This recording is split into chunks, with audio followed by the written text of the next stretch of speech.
Welcome to This Daring Adventure podcast, where we work on bridging the gap between where we are and where we want to be in order to live a bigger and bolder life.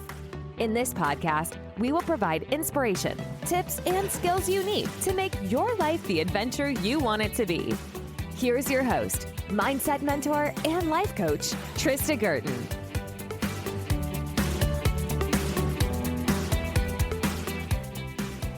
Hi, everybody. Welcome to another episode of This Daring Adventure.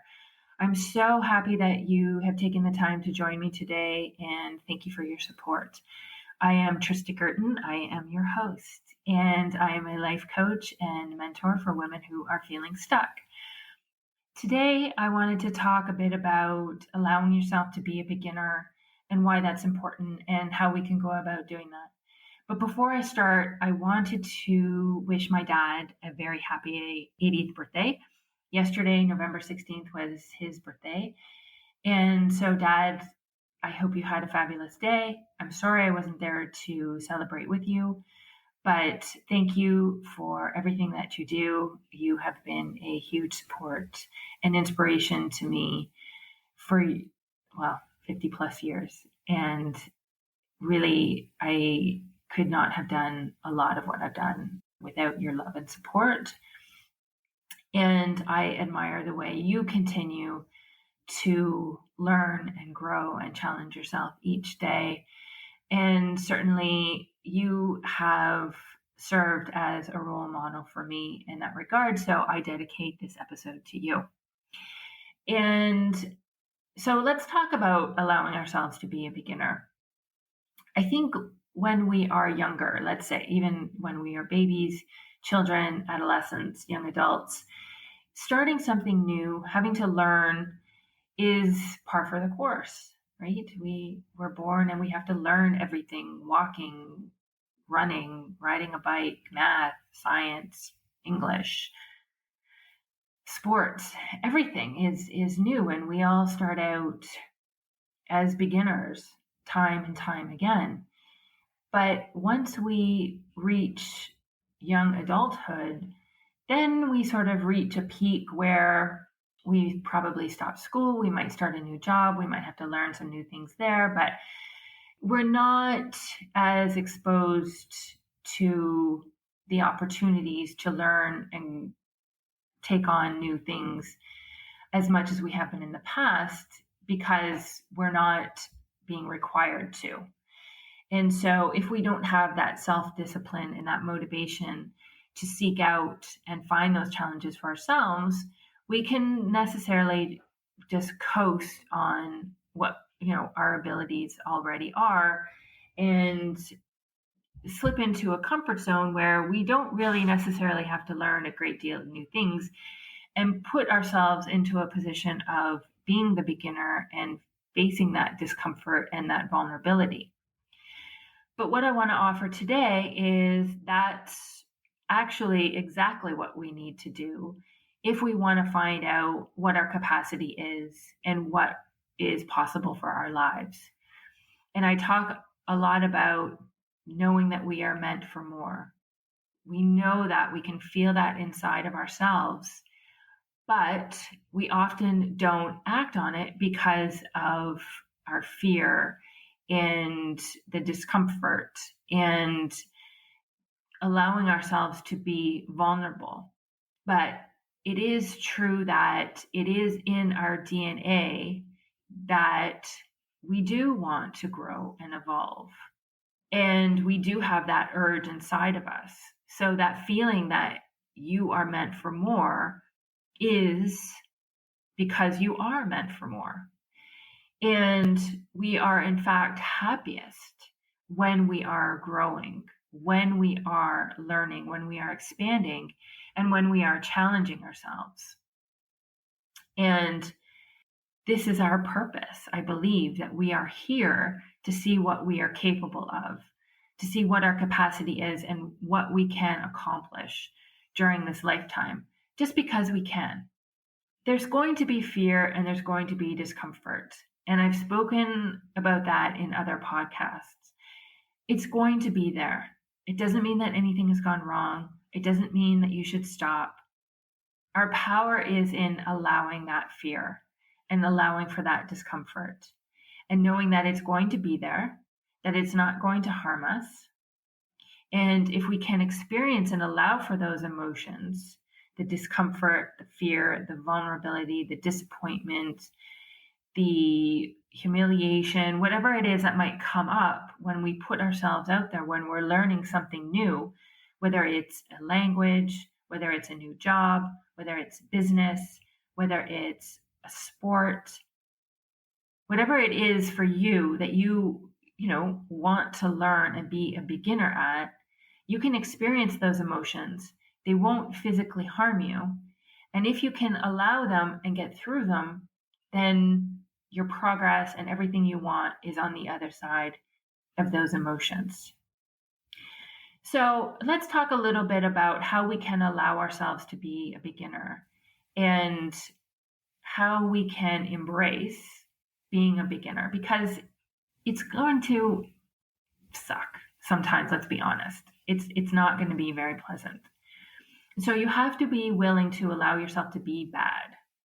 And if you can allow yourself to be bad and allow yourself to fail and allow yourself to make mistakes, then that's how you will make the most progress. And you just keep going.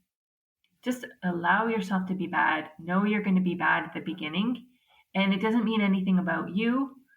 Neither do your failures, neither do your mistakes. You don't have to make them anything about you personally. It's just part of the process. So embracing that feeling bad, embracing the mistakes, embracing the failures, and you keep going. Don't make it mean anything about you personally, because it's not personal. It's you being a beginner and learning. The other thing I think is important is not to compare your beginning to someone else's end. It's easy to look at where someone else is that has the skill, that has the success, that has whether the fame or the notoriety for whatever it is that you're learning, and feel that you are somehow behind, that you're never going to be that good, that you're somehow doomed and incapable of achieving that success. But the truth is, success like that is not something that is necessarily natural or that comes without a lot of hard work and time and patience and dedication. What you're seeing is probably years and years of showing up every day, doing the work.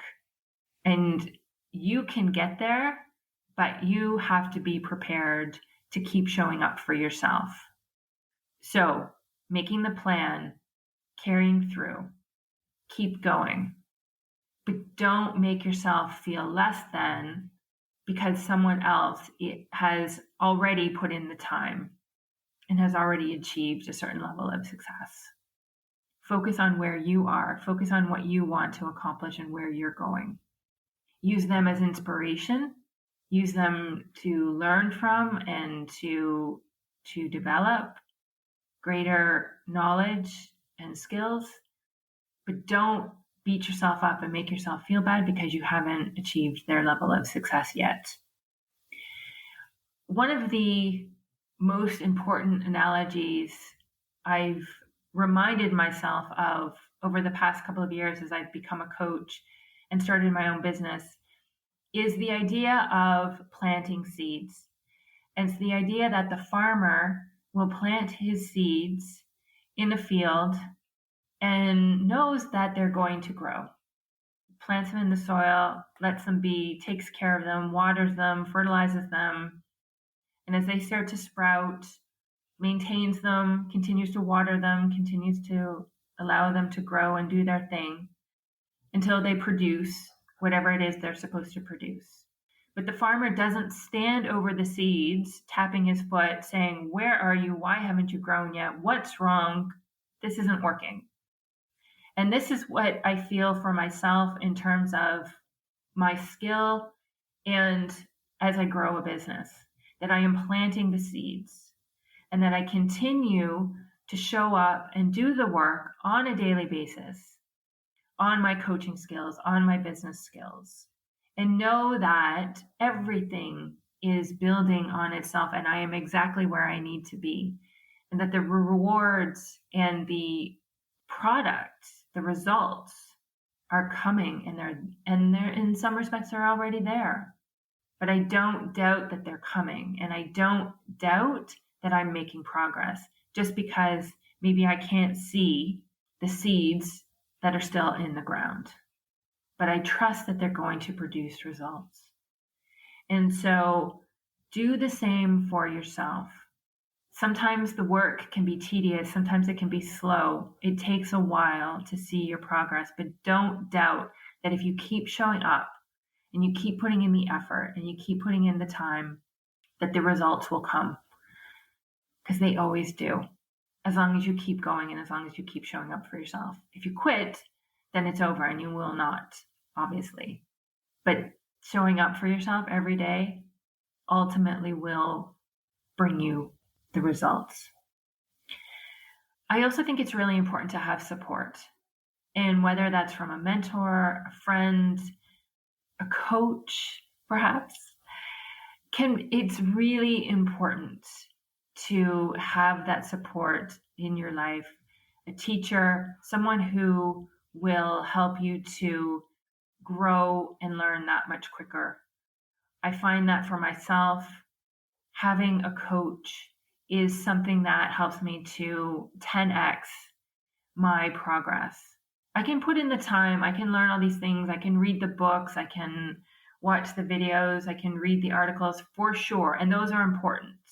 But having someone to guide me and to help me to see what's going on in my mind and whether that's serving me or not, and helping to create those shifts, someone who has some of the experience that I want to gain, someone who's already been through it, is invaluable.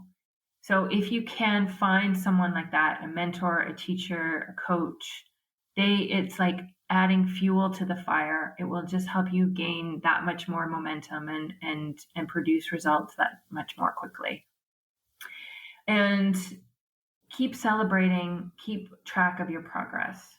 Celebrating the micro wins, celebrating yourself as you go is really important too. It's easy to take for granted after a while some of the progress that you made. And if you don't actively take time to reflect and to track that progress, then it will be forgotten. And if you're not focused on it, it's easy for your brain to ignore it. It's easy for your brain to focus on the negative. So focus on what you have accomplished, track that, reflect on it, and then celebrate it. That will provide you with additional motivation when you're in the middle of the daily grind, learning something, and it can be very repetitive, but celebrate yourself along the way. Enjoy the process. And that brings me to the next is have fun. How are you making this process fun for yourself? Yes, there's the daily grind. Yes, it's a lot of work. Yes, you just have to keep showing up. But if you can actively look for ways that you can make this process fun for yourself, you will enjoy it that much more. And then you will sustain it for the longer run, the longer term. If you ask your brain every day, how can I make this fun? Give it something to focus on, because if you don't give it something to focus on, then it will start to look for problems and it will start to look for the negative. But if you can ask it a great question, like, how can I make this fun? That's what it will set about trying to solve. And so everything that is fun will be easier to show up for. And maybe it won't be fun every single day, sure. But if you can actively focus your brain on how you can make it enjoyable, how you can make it fun, you will find it. What you focus on, you will find. So you can focus on how boring, tedious, or you can focus on how much fun and enjoyable the process is and what you're learning along the way. Regardless of the progress that you're making, be kind to yourself. No negative self-talk, no beating yourself up, no telling yourself that you should have done this or you should be here by now or it should have gone, you should have done it better. Having compassion and grace for yourself is a mandatory part of the process of being a beginner and learning something new. Beating yourself up, talking down to yourself will not achieve sustainable results. A lot of people think it will motivate them if they say terrible things to themselves, and it will motivate them into taking more action or to keep going or to do better. And that might work in the short term, but it's not sustainable. And frankly, it just makes you feel terrible. So nothing good is going to come, no positive action is going to come out of negative thinking. And so being kind, having compassion for yourself, talking to yourself like you would talk to your best friend or to your child or to your younger self, and allowing for the love and allowing for the compassion to be supportive and to be encouraging is everything. Give yourself that love, and you will motivate yourself to continue down that road no matter what you face.